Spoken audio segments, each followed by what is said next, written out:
అప్పట్లో అంతా ఇండస్ట్రీలో మంచి క్లోజ్గా ఉండేవాళ్ళేమో అండి. చాలా అరమరికలు లేకుండా. అరమరికలు అంటే మనిషి పుట్టి దగ్గర నుంచి ఉన్నాయి. అసలు లేవని కాదు, బట్ ఎంత లేవు, అదే అన్నాను, ఎంత లేవు. అప్పుడు అందరం కూర్చొని మధ్యాహ్నం లంచ్ కానీ టిఫిన్స్ కానీ ఆ చెట్ల కింద కలిసి చేసేవాళ్ళం, కలిసి మాట్లాడుకునేవాళ్ళం.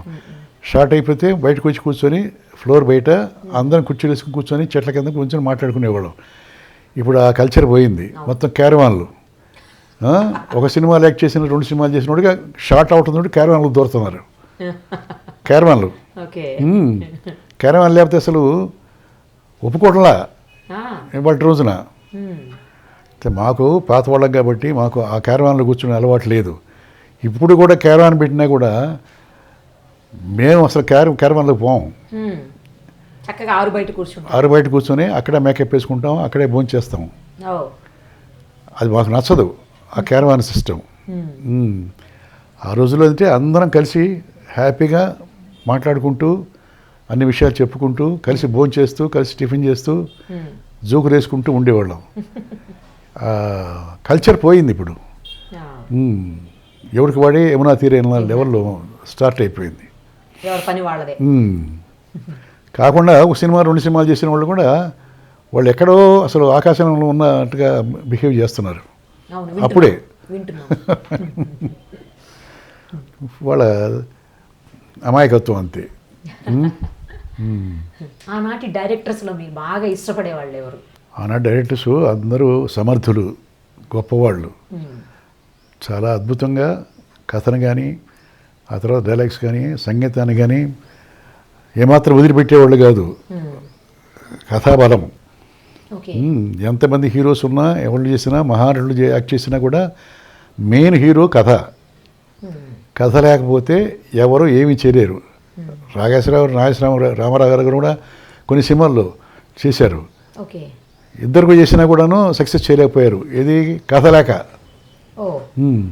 రామకృష్ణ లాంటి, సత్యం సింహసుందరిని అట్లాంటి సినిమాలు కొన్ని ఫెయిల్ అయినాయి కదా.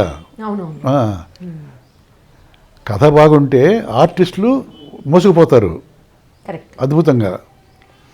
కథ లేకపోతే ఎవరు ఏమీ చేయలేము. డైరెక్టర్స్ ఏమన్నా మామూలుగా అంతకుముందు పాత డైరెక్టర్స్ మహానుభావులు కదా వాళ్ళు. ఓల్డ్ వేదాంతం Raghavayya, LV Prasad, HM Reddy, KV Reddy, B N Reddy, Tatini Prakash Rao, Raghavendra Rao గారు నాన్న కేఎస్ ప్రకాశ్రావు గారు, వాళ్ళు ఆ తరం తర్వాత మధుసూదనరావు గారు, బాబయ్య, తాతిని రామారావు, పిసి రెడ్డి, ఆది సుబ్బారావు, విశ్వనాథ్, బాపు, వీళ్ళంతా వచ్చారు కదా. ఆ తరం అయిపోయింది. సరే యంగ్స్టర్స్ వచ్చారు ఇప్పుడు, వీళ్ళు కూడా బాగానే తీస్తున్నారు. అందరూ బాగా కృషి చేస్తున్నారు. అంటే తరాలు మారినాయి కదా, కథలు కూడా మారిపోయినాయి. కథలు కూడా మారినాయి, సంగీతం మారింది, ఆర్టిస్టులు మారిపోయారు. అందువల్ల ఏంటంటే సంగీతం కూడా పూర్వం సంగీతం వినిపించడంలా కొత్త సంగీతం వచ్చింది.